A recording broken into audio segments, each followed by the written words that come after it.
In the next 5 minutes, I'm going to give you the exact step-by-step guide on how to make the biggest academic comeback of your life. Because if you have clicked this video, आप अच्छा बनना चाहते हो, आप better बनना चाहते हो अपने वर्जन से जो हमेशा रील चला रहा है, जो एकदम स्क्रॉल कर रहा है और अपना पूरा टाइम वेस्ट कर रहा है इंस्टाग्राम या वाईटी। आप चाहते हो उस इंसान को जगाना जिसके लिए पढ़ाई बहुत आसान थी, जिसके लिए पढ़ाई एक पीस ऑफ केक थी, जिसने स्कूल टाइम में बहुत सारी अचीवमेंट्स करी, but you yourself don't know where is the person. You know you have the potential, you know you have the capability, you know you have the talent, but you don't know how to achieve it. But my friends, this 5 minutes is all what you need to have the greatest academic comeback. Step 1, note down your goals. Your goal should be specific. It should not be कि भाई मेरे को NEET crack करना है. It should be specific कि मेरे को NEET में 650 नंबर लाने नीट 2026 में, या I want to crack NEET with under 5000 rank. This is a specific goal. और जब इतना गोल स्पेसिफिक होता है तो आपकी बॉडी को पता होता है आपको क्या चाहिए और फिर वो हेल्प करती है आपको उस गोल तक पहुंचाने के लिए. Then make a list that what will help you to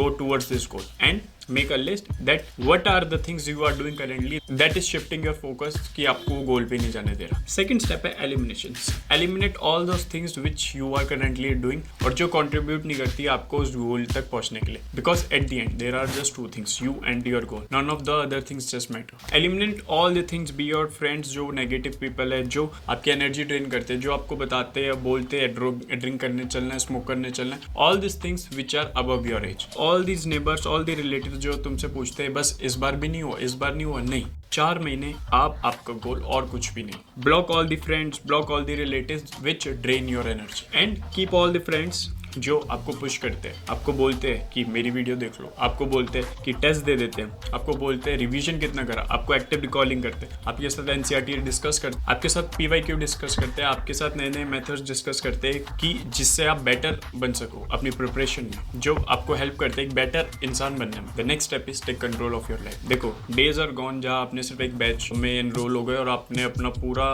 preparation उनके हाथ में करा दी कि जो ये सर बोलेगा मैं वो करूंगा. नहीं, days have changed, time have changed, the way of preparation have changed, the exams have changed. You have to find new tricks, new methods to help you retain all the things, because आजकल के time में attention power इतनी लो हो गई है, आपको कोई भी रील याद नहीं रहती, आप हजारों देखते हो. So you have to study all these new methods जिससे जो भी आप इंफॉर्मेशन पढ़ रहे हो वो रिटेन हुए आपके ब्रेन में, चाहे वो एक्टिव रिकॉलिंग हो, चाहे वो स्पेस रिविजन हो, चाहे आप फ्लैश कार्ड के जरिए रिवाइज कर रहे हो. Find all these methods and remove the passive reading of NCERT, highlighting the NCERT. और जब भी रिवाइज करना है लेक्चर के पीछे मत भागो.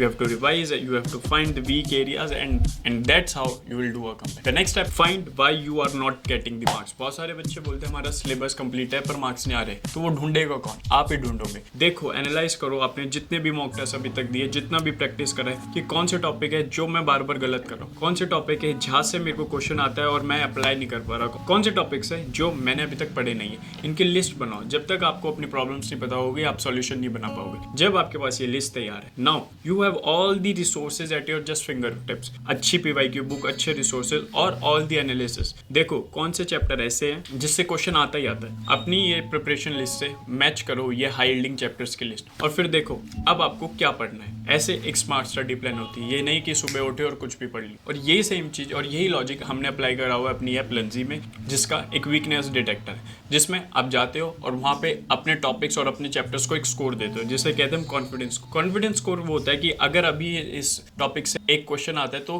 कितना कॉन्फिडेंट हो आप उसको सही कर दोगे. जब आप ये पूरी असेसमेंट दे देते हो तो एक 2 मंथ प्लान जनरेट होता है जिसमें सिर्फ चैप्टर्स नहीं टॉपिक्स होते हैं जो आपकी प्रायोरिटी बेस्ड है कि आप ये वाले टॉपिक्स पहले करोगे तो आपको हेल्प होगी मार्क्स बढ़ाने में, आपको हेल्प होगी अपनी प्रिपरेशन को एक नेक्स्ट लेवल पे ले जाने के लिए. देखो मार्क्स बढ़ते तो कॉन्फिडेंस बढ़ता है, कॉन्फिडेंस बढ़ता है तो डोपामिन हिट होता है, डोपामिन हिट होता है तो कंसिस्टेंसी होती है. This is all in straight line, क्योंकि जब तक आपको पता नहीं होगा आप कहाँ पर हो, आपको पता नहीं होगा आप कहाँ जाओगे. Because this is not the time जहाँ आप सब पढ़ लोगे, this is not the time जहाँ आप जीरो से स्टार्ट कर लोगे. लास्ट थिंग, जब आपके पास ये प्लान हो, बी कंसिस्टेंट. अगले 2 महीने तक कुछ मत सोचो, ना अपने दोस्तों के साथ घुलना मिलना करो, ना अपने फ्रेंड्स को एंटरटेन करो. Block all this people. You and your plan and your goals are the one which is your priority.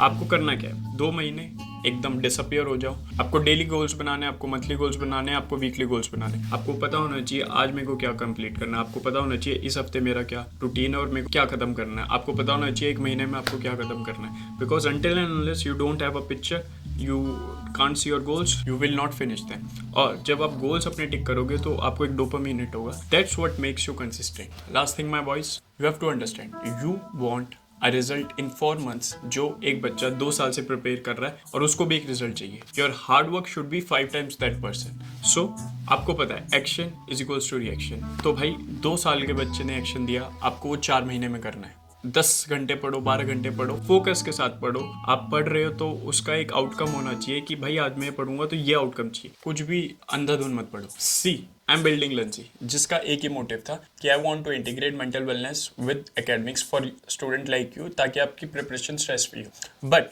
आपको ये समझना होगा इन 4 महीनों में वो इतना पॉसिबल नहीं है, क्योंकि अभी आपने जो 8 महीने वेस्ट करे आपको उसको रिकवर करना है। तो मैं ये नहीं कह सकता कि आप एक ब्रीदिंग करो। हाँ, ब्रीदिंग जरूरी है, पर 10 घंटा पढ़ना is the priority that you should have now. So do all these steps, be consistent and study smart, breathe easy and start your dropper comeback.